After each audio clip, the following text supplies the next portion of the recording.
Lagi sekali shalom, puji Tuhan, kita boleh bertemu dalam hadirat Tuhan saat ini. Ini sungguh satu anugerah Tuhan yang luar biasa.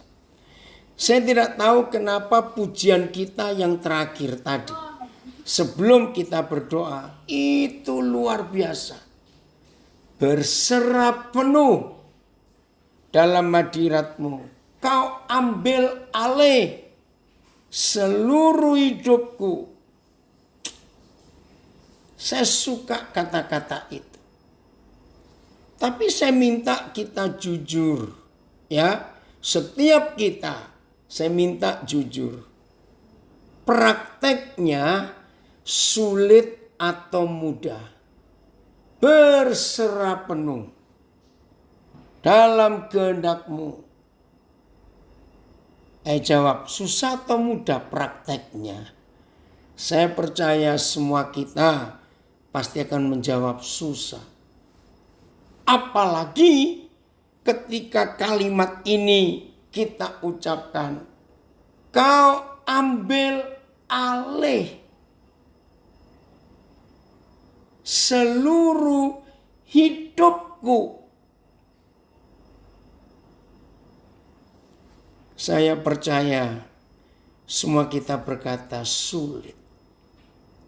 Nah, kalau kita berkata sulit, ketika kita harus memberikan hak mutlak Tuhan Yesus kepada Tuhan Yesus, kau ambil alih seluruh hidupku. Saudara, saya akan yakinkan setiap kita. Bagi setiap kita murid-murid Tuhan Yesus, anak-anak Bapa di surga, yang betul-betul bisa menggenapi apa yang kita katakan. Kau ambil alih seluruh hidupku. Ku berserah penuh. Tolong catat dan perhatikan. Kepada kita yang berani memberikan hak mutlak kepada Tuhan untuk mengambil alih 100% pemerintahan dan kepemilikan hidup ini hanya kepada Tuhan, catat dan ketahui bahwa setan-setan tidak berani. Jangan lagi menjamah kita atau rebut kita, nyentuh saja. Itu enggak berani. Serius. Mengapa setan-setan tidak bisa menyentuh, tidak berani menyentuh kita yang betul-betul sudah mengatakan, kau ambil alih seluruh hidupku, ku berserah penuh pada kehendak-Mu. Percayalah, setan tidak berani.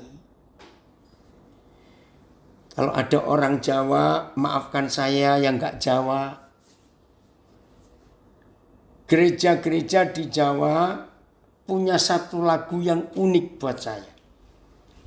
Penggubah lagu ini almarhum Bapak Pendeta Yesaya Sunarso, Gembala GBI Jalan Diponegoro nomor 13, Magelang, Jawa Tengah.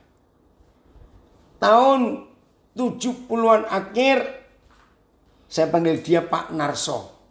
Sekarang salah seorang anaknya jadi gembala di Samarinda, di gereja Kristen Perjanjian Baru, namanya Bapak Pendeta Agus Endarsa. Saya kenal baik.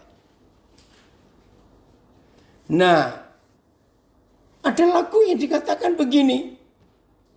Setan ora doyan, demit ora ndulit, leloro podo lungo. Maaf ya, artinya begini. Setan ora doyan. Artinya setan gak suka.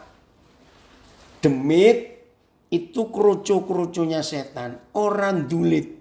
Dulit itu bukan ya touching. Tapi lebih sederhana. Demit orang dulit, setan ora doyan. Leloro podo lungo. Penyakit, sakit penyakit pergi semua.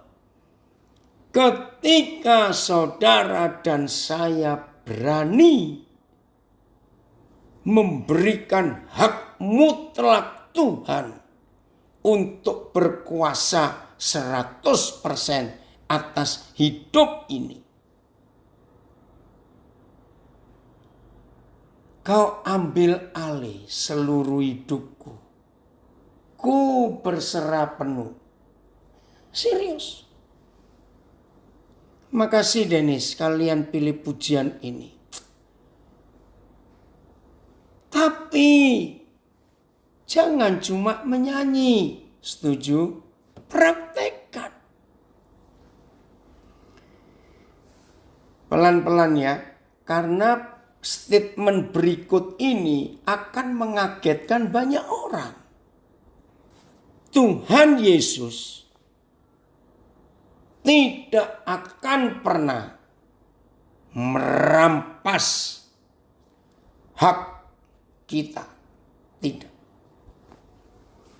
Tuhan Yesus tidak pernah mau mengambil alih kepemilikan atas hidup ini.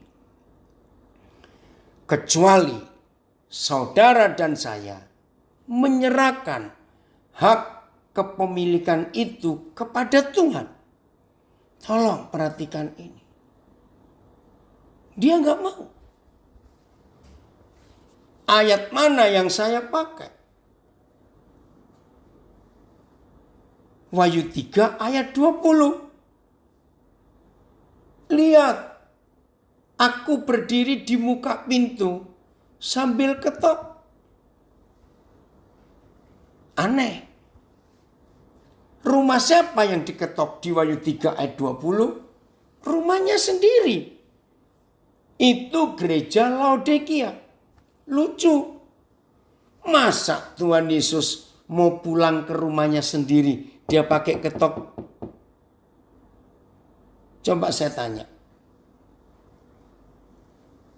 Kalau toh tidak ada orang yang buka kunci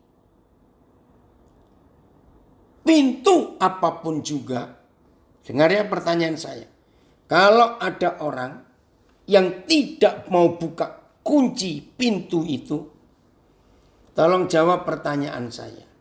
Tuhan Yesus tetap bisa masuk enggak tanpa pintu dibuka, tanpa kunci dibuka? Jawabannya bisa sekali. Dia Tuhan. Maka itu ketika Roh Kudus menyadarkan saya tentang Wahyu 3 ayat 20, saya bertobat. Ternyata, dengar kalimat ini.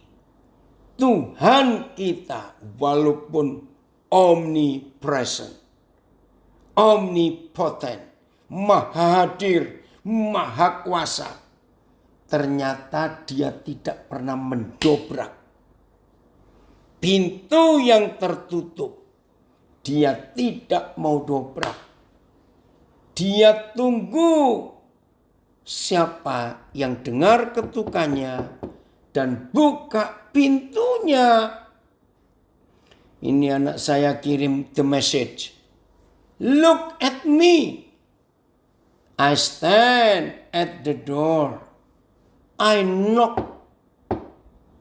If you hear me call and open the door. Kalau kamu dengar suara ketukan pintu dan kamu buka pintunya, I'll come right in. Langsung aku masuk and sit down to supper with you. Bukan sekedar eat, tapi supper. Beda. Supper itu makan malam terakhir. Supper bukan eat, bukan dinner. Saudara lihat. Nah, dari sini kalau ada yang pernah bertanya begini, Tuhan, aku ini kurang apa?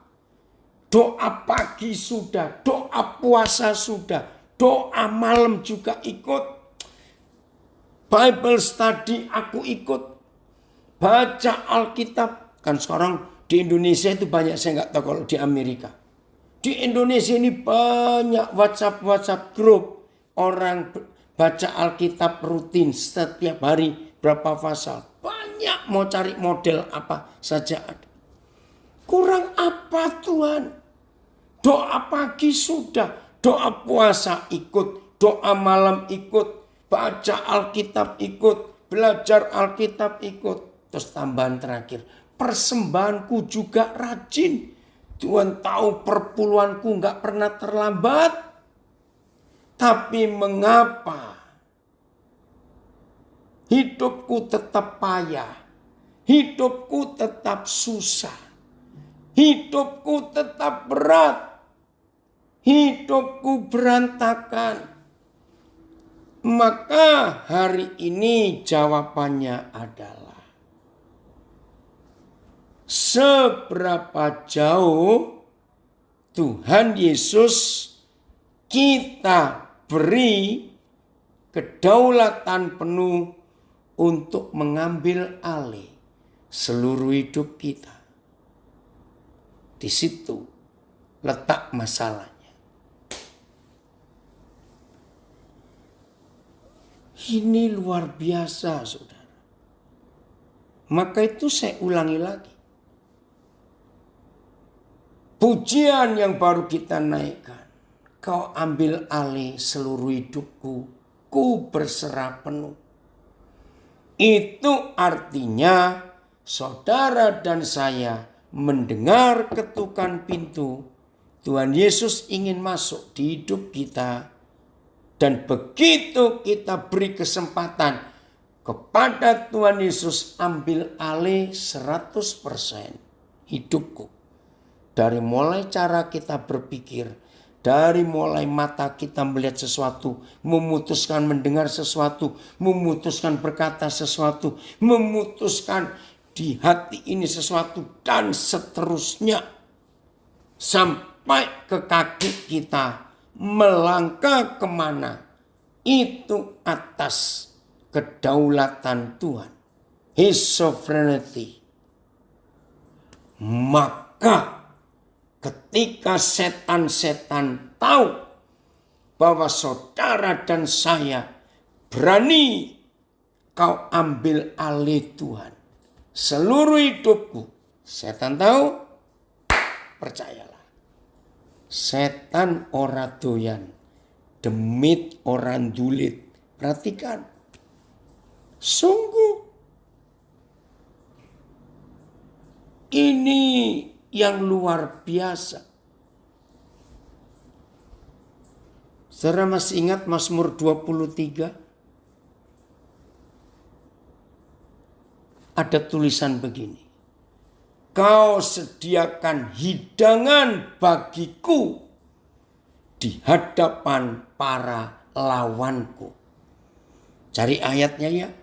Mazmur 23. Mazmur terkenal. Kau sediakan hidangan bagiku di hadapan lawanku. Ricky, tolong tampilkan the message. Oh, Aan, ya, terima kasih. Langsung berapa terjemahan? Jadi yang di Zoom, anak saya dari Samarinda yang menayangkan 5 terjemahan. Yang di, ini mana ini? Facebook, anak saya yang dari Bogor menayangkan the message. Oh, puji Tuhan. Ini saudara kita dari Calgary ikut juga. Dan Pasar, Banjarmasin. Ya, oke ya. Ayat 5. Mazmur 23 ayat 5. Engkau menyediakan hidangan bagiku di hadapan lawanku. Engkau mengurapi kepalaku dengan minyak. Pialaku penuh melimpah. Terjemahan yang lain. engkau mengatur meja di hadapanku, meja makan maksudnya, di depan musuh-musuhku. Maka engkau menyajikan hidangan di hadapanku, bertentangan segala seteruku, seteru. Jadi Tuhan menyediakan hidangan, tapi di depan itu ada ada seteru kita. Engkau menyiapkan pesta bagiku. Ini terjemahan bahasa Indonesia sehari-hari. Engkau menyiapkan pesta bagiku di depan mata lawanku. Hebat. Engkau menghidangkan makanan di depanku, di hadapan lawan-lawanku. Engkau menyiapkan hidangan bagiku di hadapan lawan-lawanku. Engkau menyediakan hidangan untukku di hadapan musuhku. Oke, saya akan baca yang The Message. Ya, bentar. Oh, keren ini The Message. You serve me a 6-course dinner. Wih, ini terjemahan The Message bagus. Tuhan menyiapkan bagiku menu, 6 macam menu. Makan malam, dinner, 6-course dinner. Right in front of my enemies. Ini The Message. Keren ya? Ada 6 macam masakan di depan musuh-musuh. Saya uraikan begini. Ini adalah hasil kalau saudara dan saya sudah 100% memberikan hak mutlak hidup ini. Kau ambil alih seluruh hidupku. Ini adalah terjemahan dari kiriman dari Pontianak. Engkau menyiapkan pesta bagiku, sama ya, di depan mata lawanku. Ini terjemahan bahasa Indonesia masa kini. Begini ya saudara, dengarkan. Jadi kalau Papa di surga menyiapkan pesta buat kita yang sudah berhasil, kau ambil alih seluruh hidupku. Lalu terjemahan The Message ada 6 menu makanan, menu dinner, 6-course dinner. Tapi ada lawan kita, seteru kita, musuh-musuh kita di depan kita. Mereka melihat dengan marah. Kita makan enak saja, nggak peduli. Apa sih maksudnya? Begini kisahnya. Zaman itu, zaman Daud hidup, musuh utama penggembalaan itu ada 2. 1, binatang buas, wild beast. 2, perampok. Itu musuh penggembalaan zaman Daud. Lagi sekali, binatang buas dan perampok. Luar biasa. Nah, zaman itu, di antara para binatang buas dan di antara perampok-perampok, itu sudah ada persetujuan. Oh, ini dari Bogor kirim bahasa Jawa. Saya baca ya, jangan tersinggung yang enggak Jawa. Bagaimanapun jumlah penduduk Indonesia terbesar itu orang Jawa. Maaf. Paduka noto pasegahan. Noto menyiapkan pesta kangge kawula wonten ing ngajengipun satru kawula. Sama. Paduka itu Tuhan menyiapkan pesta bagi saya di hadapan musuh-musuh saya, satru. Begini kisahnya. para perampok dan binatang buas itu kalau ingin mencuri domba-domba yang digembalakan oleh para gembala, yang mereka incar, catat, yang mereka incar, yang mereka bidik, itu bukan domba-dombanya, bukan. Lalu siapa? Para perampok dan binatang buas itu kalau ingin mendapatkan gembala domba-domba yang mereka incar gembalanya. Loh, kok bisa begini ceritanya? Sayang waktu ya. Jadi gembala-gembala yang gembala upahan, gembala yang dibayar, jadi bukan milik bukan pemilik asli domba itu. Maka gembala-gembala itu enak aja. Ketika domba gembalaan mereka merumput, tahu ya, makan rumput, gembala ini tidur. Ya karena kan bosan nungguin. Nah, para perampok dan binatang buas ini mengincar gembala. Begitu mereka melihat gembalanya, kepalanya sudah nggak bangun-bangun, nunduk, dihitung berapa menit, tetap tertidur. Langsung para perampok dan binatang buas merebut domba-domba itu. Ketika datang binatang buas dan para perampok, domba-domba, bem. Baru gembala yang tidur tadi bangun. Ada apa ini? Ada apa ini? Terlambat. Berapa ekor sudah dibawa lari? Saudara masih ingat Mazmur 121? Itu hubungannya dengan Mazmur 23. Daud bermazmur lewat Mazmur 121. Penjaga Israel tidak pernah terlelap, apalagi tertidur. Luar biasa. Nah, selama Daud jadi gembala, dia itu gak pernah ngantuk, apalagi tidur, gak pernah. Dengan kecapinya, tahu ya, harp, dia memuji Tuhan, maka itu mazmurnya tercatat sampai hari ini jadi firman Tuhan. Ya, terima kasih. Aan sudah. Aku melayangkan, Mazmur 121. Aku melayangkan mataku ke gunung-gunung. Dari manakah akan datang pertolonganku? Pertolonganku ialah dari Yahweh yang menjadikan langit dan bumi. Ia takkan membiarkan kakimu goyah. Baca. Penjagamu, gembalamu tidak akan terlelap.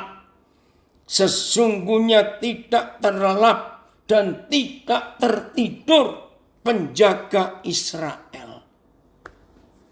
Yahwehlah penjagamu, Yahwehlah naunganmu di sebelah tangan kananmu. Nah, ini hubungannya. Jadi para perampok dan binatang buas itu ada common sense istilahnya. Sesama mereka. Hei, ingat ya. Kalau kita mau curi domba dan gembalanya Daud, mereka ngomong, jangan ditungguin kapan ngantuknya anak itu. Jangan ditungguin. Dia nggak pernah ngantuk. Lebih baik kita cari gembala lain yang suka tidur. Wih, keren sekali. Ngerti nggak? Mazmur 23 ayat 5 itu. Saya kagum. Jadi waktu gembala kita menyediakan makanan untuk kita, mata musuh yang begitu banyak ngincar kita. Tapi kita santai, makan saja. Karena gembala kita tidak pernah terlelap, apalagi tertidur. Saudara, setelah dengar ini masih enggak berani mempercayakan diri untuk kau ambil alih seluruh hidupku. Saudara masih ragu-ragu, masih enggak percaya. Kasihan Tuhan. Dan hidup ini rugi. Maka itu, hari ini mari kita tanya kepada diri kita sendiri. Berapa persen kita sudah menyerahkan seluruh hidup kita kepada Tuhan? Nah, pasti saudara bingung. Kok berapa persen, Koden? Nah, ya memang. Tergantung. Maaf. Rata-rata kita murid-murid Tuhan Yesus 99% dari seluruh hidup kita berani serahkan kepada Tuhan. Tinggal satu yang susah dan sulit. Jangan tersinggung saya bicara ini. Apa itu? Rata-rata tinggal satu yang sulit untuk tidak berani kau ambil alih seluruh hidupku. Ku berserah penuh. Apa itu? Dompetmu, nomor rekeningmu, bank accountmu. Itu yang masih banyak murid Yesus gagal. Serius loh. Sebab rata-rata kita berkata begini, Tuhan silakan. Ku berserah penuh. Ambil alih. Tapi urusan duit jangan ya. Biar aku sendiri. Maka itu orang Kristen yang masih sibuk dengan perpuluhannya. Ya ini contohnya. Kenapa? Yang boleh Tuhan urus hanya yang 10%. Sorry ya Tuhan, aku sudah berikan yang 10%. Jadi yang 90% masih urusanku. Ya Tuhan pun nggak pernah minta semua kalau seorang nggak berikan. Maaf. Terjemahan FAYH. Oh 121 ya. Nggak apa-apa. Ricky, Papa lebih perlu yang Mazmur Mazmur 23. Wih puji Tuhan. Anak saya dari Manado. Terima kasih Papa di surga. Firman-Mu ajaib. Serius. Maka itu bagian mana yang saudara belum bisa berserah penuh atas hidup ini? Oh, terjemahan The Passion dari Kutai Barat, Kalimantan Timur. You become my delicious feast, even when my enemies dare to fight. Begini terjemahan The Passion. Engkau Tuhan menjadi menyiapkan pesta yang delicious. Delicious itu kalau Indonesianya nikmat. Sekalipun musuh-musuhku coba berani melawan. Nggak bisa. Ya, dari Florida. Luar biasa Bapak Yahweh sampai mau mempercayakan domba-dombanya kepada kita. Yohanes 21 ayat 15 sampai 17. Saudara perhatikan. Maka itu jangan tersinggung. Yang bagi Tuhan sampai hari ini 18 April 2021 ada di antara kita, semua boleh kau ambil alih Tuhan. Tapi uangku, dompetku, nomor rekeningku, maaf ya, itu masih urusanku. Enggak apa-apa. Tuhan enggak maksa kok untuk diminta semua.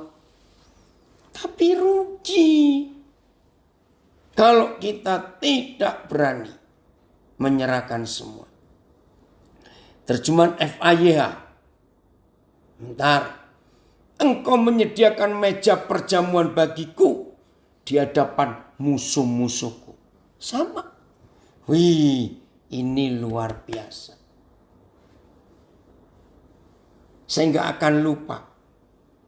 Kira-kira tahun 78, 79. Tepatnya kapan saya lupa. Tapi peristiwanya saya nggak lupa. Saya diundang retreat anak remaja pemuda. Teenager and youth. Di daerah Kalimantan Tengah. Tapi di kampung, di pedalaman. Waktu itu kami harus naik perahu ke Tinting. Dari Banjarbaru. Saya lupa sungai apa. Tapi kami harus pindah 3 sungai. Baru ketemu kampung itu. Gak ada listrik. Gak ada TV. Gak ada radio. Saudara. Saya diminta bicara. Yesus itu Tuhan. Jesus is Lord. Lalu saya terangkan kepada anak-anak muda itu. Begini loh. Kalau Yesus itu Tuhan. Nah sekarang.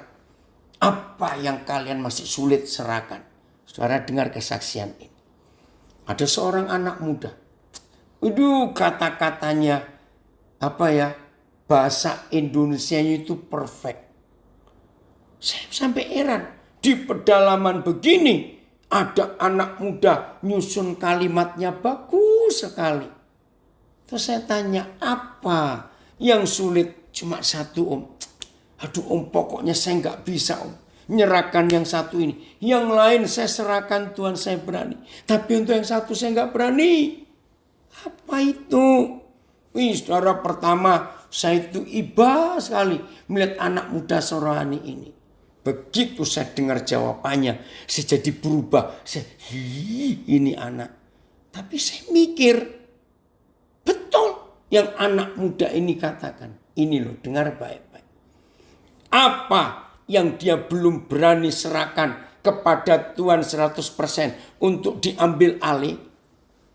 Jodoh om.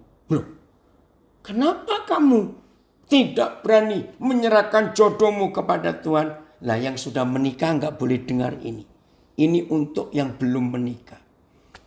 Begini alasan dia waktu saya tanya. Kenapa untuk urusan jodoh kamu belum berani kau ambil alih seluruh hidupku? Jawabannya gini loh. Om, saya takut Tuhan kasih yang jelek. Bisa bayangkan itu. Ayo jujur. Yang belum menikah. Setuju enggak? Ayo. Yang belum menikah loh ya. Saya berpikir sebagai manusia. Betul juga maksud anak muda ini. Enggak berani menyerahkan urusan jodoh. Karena takut dikasih yang jelek oleh Tuhan. Nah maka itu saudara. Jujurlah. Sampai hari ini. Mana yang belum Tuhan ambil alih karena kita belum menyerahkan. Ada hal penting. Apa hal pentingnya? Kalau sampai Tuhan belum mendapat hak untuk mengambil alih seluruh hidup kita. Nah ini loh. Ini akan buat cukup banyak orang Kristen kaget.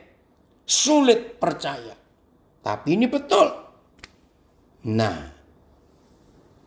saya beri pertanyaan dulu. Antara binatang dengan manusia. Tolong jawab sambil mikir. Antara binatang dengan manusia.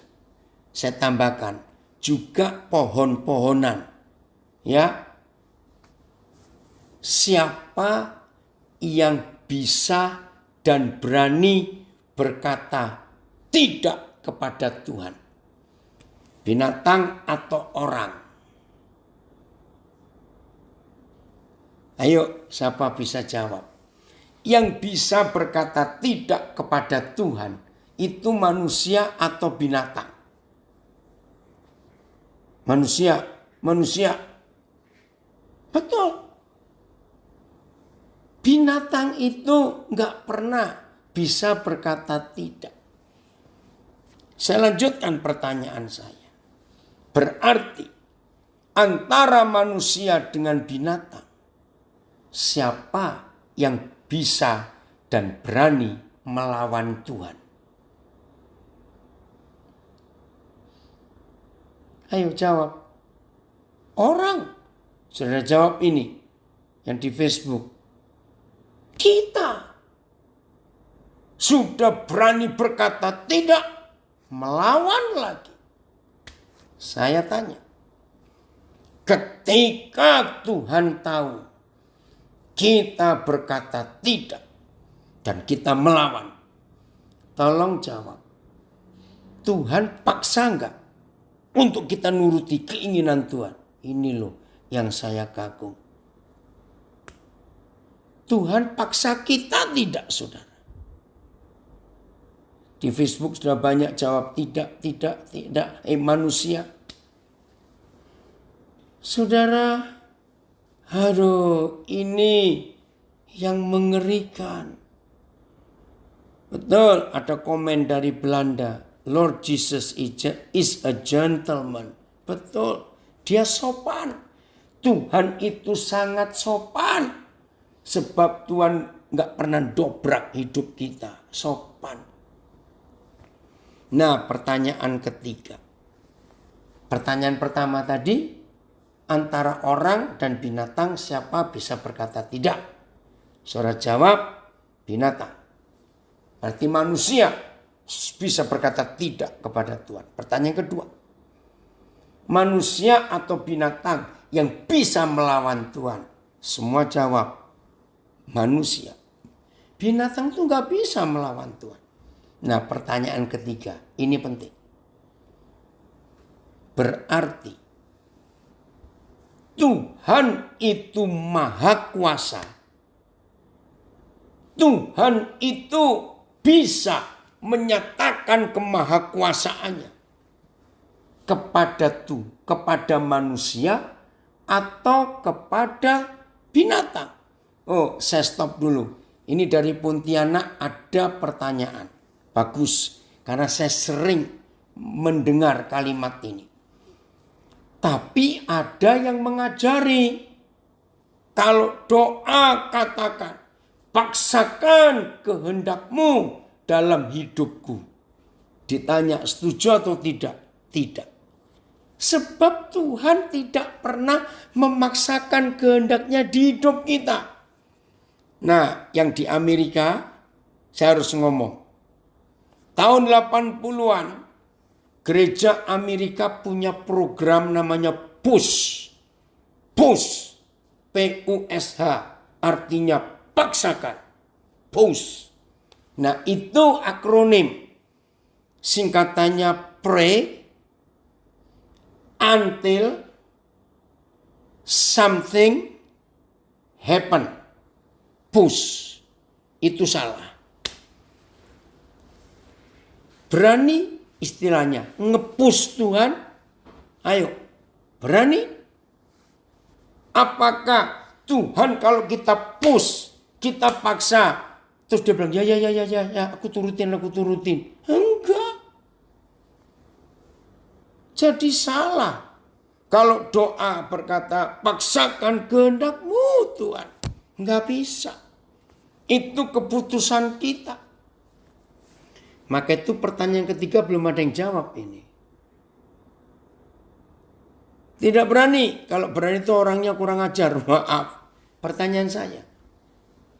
Berarti Tuhan bisa menyatakan kemahakuasaannya kepada manusia atau kepada binatang.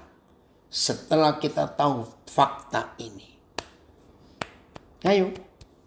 Belum ada yang jawab ini. Tuhan bisa, ya ada yang jawab di Surabaya, Tuhan tidak maha kuasa kepada manusia. Betul. Saya tunggu yang lain. Tuhan, ya dari Lampung ada komen. Bahkan ada juga yang bilang, gedor pintu surga. Waduh. Dari Belanda jawabannya kepada kedua-duanya. Tidak. Dari Bogor jawabannya kepada binatang. Untuk yang mana ini, Rik? Kepada binatang. Oh, maaf, maha kuasa. Betul. Kepada binatang, Tuhan lebih bisa menyatakan kemahakuasaannya. Kepada manusia tidak. Karena kita bisa punya hak untuk menolak. Contoh. Kalau Tuhan bilang kita, Daniel kamu ke kanan. Tapi saya mau ke kiri. Tuhan paksa saya ke kanan enggak? Atau Tuhan jewer kuping saya, kanan Daniel kanan gitu. Enggak. Ya udah, mau bagaimana lagi? Makasih yang kamu jawab pada binatang. Tuhan bisa maha kuasa. Nah, ini jawaban pertanyaan tadi. Tuhan, aku ini kurang apa? Sudah doa pagi, doa puasa, doa malam, ikut belajar Alkitab, ikut kelompok baca Alkitab. Saya memberi persembahan, perpuluhan saya rajin. Kenapa? Tuhan gak jawab doa saya. Kenapa? Periksa mulai hari ini. Ada bagian-bagian yang Tuhan tidak kita berikan hak sebebas-bebasnya. Jadi kalau hari ini saudara dan saya berani, I surrender all, I surrender all unto Jesus. Itu lagu doa yang luar biasa. I surrender all. Ku serahkan semuanya. Setelah Papa di surga melihat sikap hidup kita, Kau ambil alih seluruh hidupku, berserah penuh. Itu lagu luar biasa. Maka sejak hari itu dan seterusnya, Tuhan itu akan maha kuasa di hidup kita. Keren gak itu?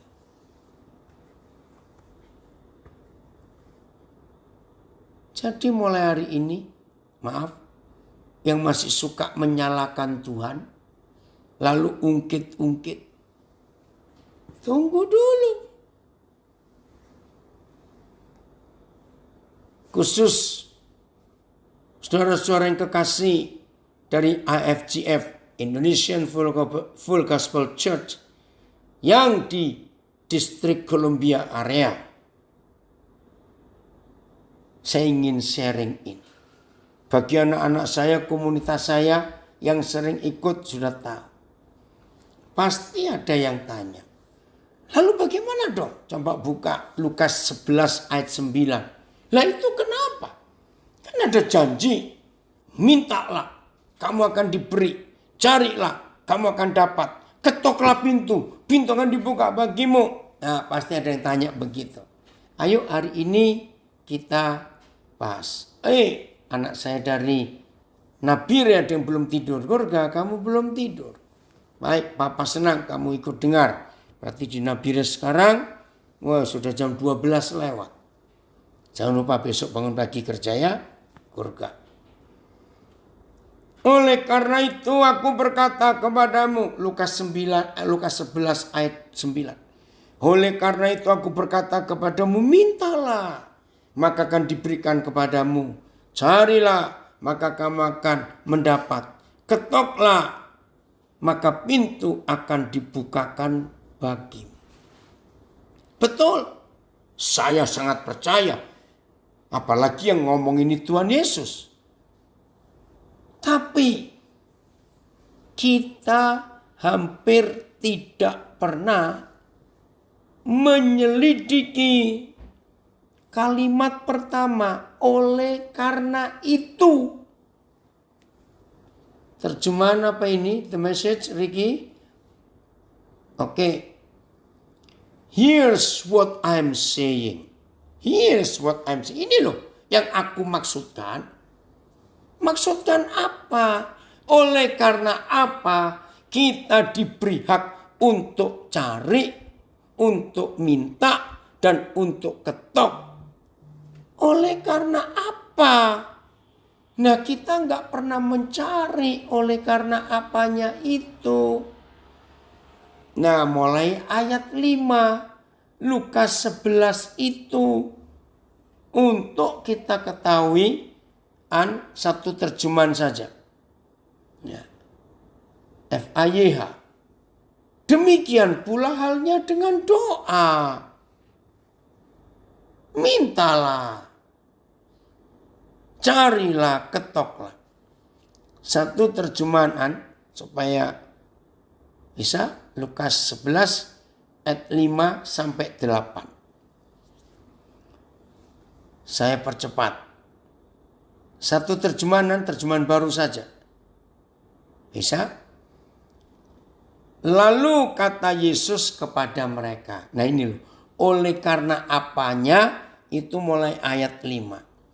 Lalu kata Yesus kepada mereka, jika seorang di antara kamu pada tengah malam pergi ke rumah seorang sahabatnya dan berkata kepadanya, saudara, pinjamkanlah kepadaku 3 roti. Pinjamkan. Tengah malam. Oke. Sebab seorang sahabatku yang sedang berada dalam perjalanan singgah ke rumahku. Dan aku tidak mempunyai apa-apa untuk dihidangkan kepadanya. Masakan ia yang dalam rumah itu akan menjawab, jangan mengganggu aku. Pintu sudah tertutup dan aku serta anak-anakku sudah tidur. Aku tidak dapat bangun dan memberikan kepada saudara. Ini luar biasa, saudara. Jadi begini kisahnya ya. Saya ceritakan dulu. Sebelum ayat 8 saya baca. Oleh karena apa saudara dan saya dapat kesempatan untuk minta pasti diberi. Untuk cari pasti mendapat. Untuk ketok pintu pasti dibuka. Oleh karena apa? Pada tengah malam ada saudara kita. Nah ini kalau Amerika ya, orang dari Baltimore itu kalau mau ke selatan, ke Georgia misalnya. Apa yang lebih dekat lagi ya sebelum sampai Georgia. Nah Atlanta itu pastikan melewati ya entah Virginia atau DC area, kira-kira begitu. Nah, ada teman kita tengah malam dalam perjalanan. Ternyata mereka lapar. Tapi kebetulan daerah yang mereka mau cari makan semua sudah tutup karena tengah malam. Nggak ada yang buka. Tapi mereka ingat bahwa di kota ini yang mereka lewat itu ada saudara tinggal di situ. Maka saudara nggak malu ya mampir ke rumahnya. Ternyata saudara yang diampiri teman ini lagi nggak ada makanan juga di rumah. Tapi saudara ingat, saudara punya teman di DC area. Tunggu ya, aku punya teman bakery. Aku mau pinjam roti kepada dia. Kamu tunggu di rumah ya, aku berangkat. Tapi ketika saudara sampai ke rumah teman, rumah sahabatmu yang pabrik roti itu, ternyata sudah tengah malam juga. Mereka nggak bisa bangun. Rumah sudah dikunci semua. Dia bilang besok saja. Sorry. Tapi saudara perhatikan. Ayat 8 terjemahan yang betul begini. Yesus berkata kepada kita. Aku berkata kepadamu. Sekalipun ia tidak mau bangun. Ia itu siapa? Bakery-nya. Yang punya pabrik roti. Nggak mau bangun. Dan memberikannya kepadanya. Kepada saudara yang ketok pintu malam-malam. Orangnya nggak mau bangun. Nah, terjemahan yang betul begini. Karena dua orang ini bersahabat. Jadi saudara yang ketok pintu rumah pabrik roti itu sahabat dengan yang punya pabrik roti. Nah, karena dua orang ini bersahabat, saudara dengan orang itu dua-dua sama ngotot dan sama-sama keras. Apa itu? Yang punya roti berkata begini. Ketoklah sampai capek. Aku tetap gak mau bangun. Dan aku tahu kamu gak akan marah. Karena kamu sahabatku. Nah, saudara yang ngetok sama dableknya juga. Sama stubborn. Bahasa Inggrisnya. Bahasa Belanda kopoh. Keras kepala. Ngomonglah sampai capek. Kamu gak mau bangun. Untuk berikan aku pinjam roti itu. Aku tetap akan ketok. Dan aku percaya kamu gak akan marah kalau aku ketok terus. Karena kamu sahabatku. Lucu ya kisah ini. Jadi dua-dua sama ngotot. Ada satu yang pasti kalah dan harus kalah. Gak mungkin dua-dua akan sama-sama menang, sama-sama kalah, gak mungkin. Nah, yang membuat yang satu kalah, karena yang satu punya sikap ini loh. Namun, karena sikapnya yang tidak malu itu, ia akan bangun juga dan memberikan kepadanya, kepada saudara, apa yang diperlukannya. Ini keren saudara. Oke. Saya baca terjemahan The Message. But let me tell you. Even if he will not get up. Because he is a friend. If you stand your ground. Nah ini istilah bahasa Inggris. Phrase. Ya. Bahasa Indonesia sulit diterjemahkan. If you stand your ground. Kalau engkau kekeh. Orang Sunda bilang. Ngotot. Kamu berdiri teguh. Your ground. Knocking. And waking. Ketok. Dan membangunkan. Wih. All the neighbors. Wih. Gara-gara ketokan suara begitu kenceng. Sampai tetangga-tetangga kebangun juga. He will finally get up. And get you whatever you need. Oleh karena itu. Mintalah. Carilah. Ketoklah. Oleh karena apa? Ternyata bukan karena kebutuhan kita. Tengah malam ada orang kelaparan. Datang ke rumah kita. Kok pas di rumah kita juga sedang tidak ada makanan. Tapi bersyukur. Kita kenal orang Bethlehem. Rumah roti. Siapa dia? Tuhan Yesus Kristus. Makasih Danja. Nah, mintalah tanpa malu. Terjemahan The Message bagus. Ketok dan bangunkan yang punya roti sampai tetangga-tetangga ikut dengar. Itu artinya minta yang gak tahu malu. Tapi tolong catat. Bukan minta untuk keperluan diri sendiri dan keluarga sendiri. No. Tapi minta dengan tidak malu untuk orang lain. Yang pas mampir ke rumah kita nggak punya apa-apa. Jadi kalau saudara punya, saya punya. Tidak boleh ketok rumah orang Bethlehem. Harus kita bagi apa yang kita punya. Saya nggak tahu terjemahan NHEB. Apa ini ya? I tell you. Although he will not rise and give it to him. Maaf. Because he is his friend.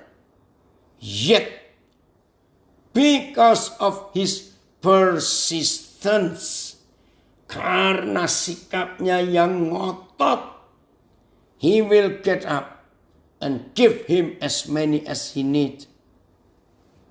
Jadi mulai hari ini, kalau kita minta kepada Tuhan, ketok, goyangkan, bangunkan Tuhan, hanya untuk kepentingan pribadi, maka kita harus tahu malu.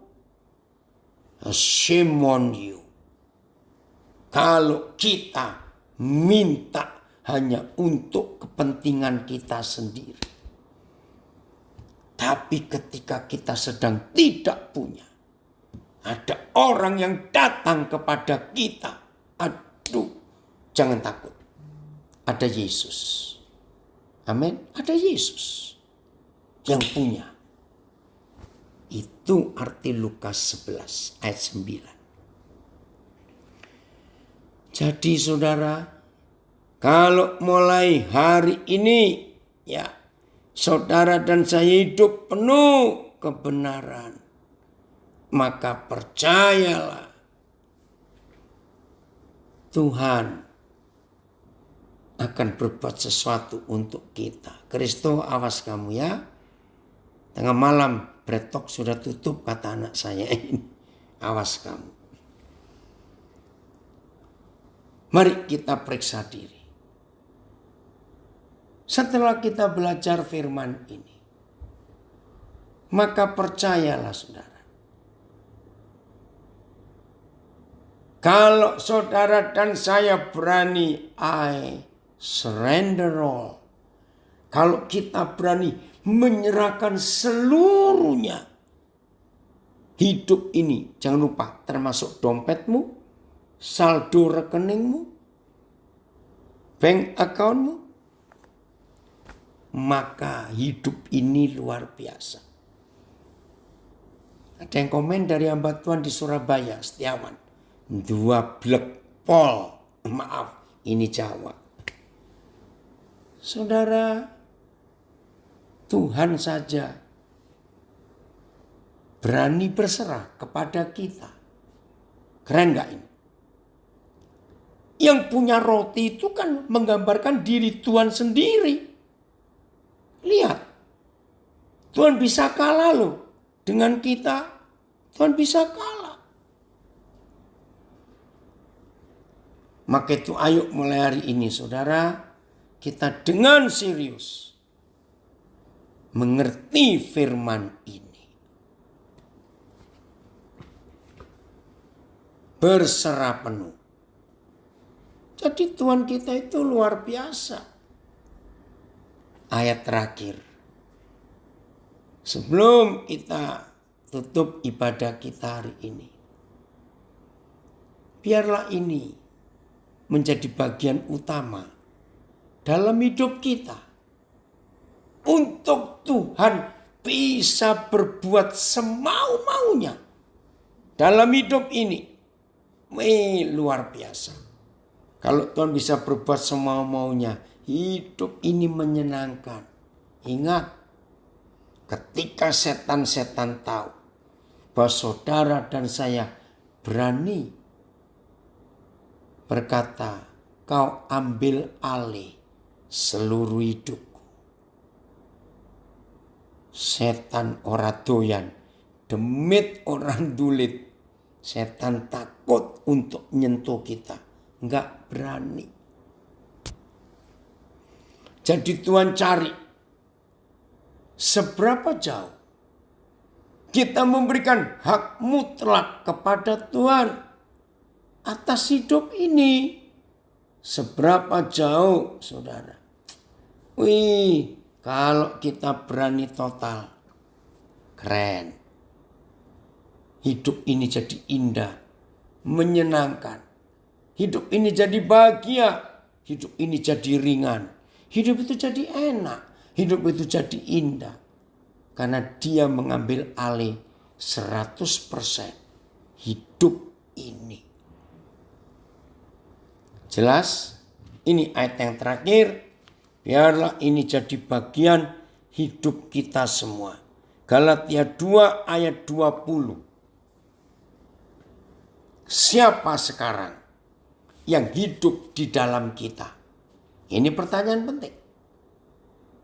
Galatia 2 ayat 20. Siapa sekarang yang hidup di dalam kita? Oh, haleluya. Namun aku hidup. Memang hidup kita. Tetapi bukan lagi aku sendiri yang hidup. Lah, siapa? Kalau kita hidup kok bukan aku sendiri lagi. Melainkan Kristus yang hidup di dalam aku. Ini poin pentingnya. Kristus hidup di dalam saudara dan Kristus hidup di dalam saya. Maaf. Bisa enggak sakit hati, kebencian hidup di dalam kita? Sangat bisa. Bisa enggak iri hati, jealous, cemburu hidup di dalam kita? Sangat bisa.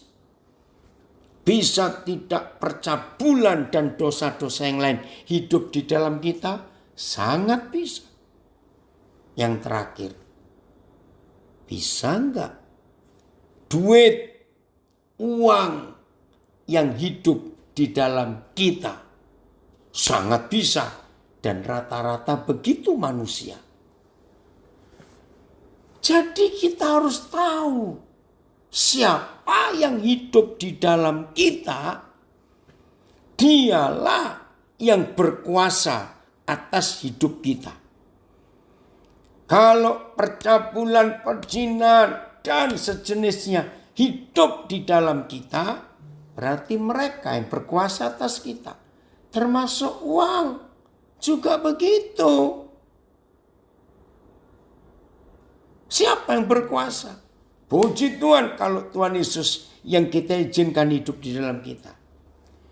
Dan hidupku yang ku hidupi sekarang ini di dalam daging fisik adalah hidup oleh iman dalam anak Tuhan.